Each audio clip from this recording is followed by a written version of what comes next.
थांगोन बे होबागोन आंखौ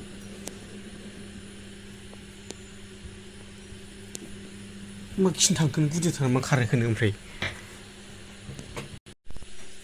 मिनि जादो जादो जादो जादो अख्रेबथार सालाफोरखौ दिसटार्ब होयो जादो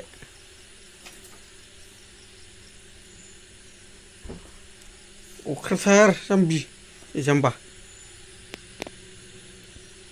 मिनि अख्रेब अख्रेब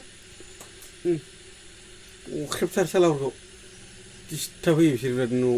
उन्दुनायाव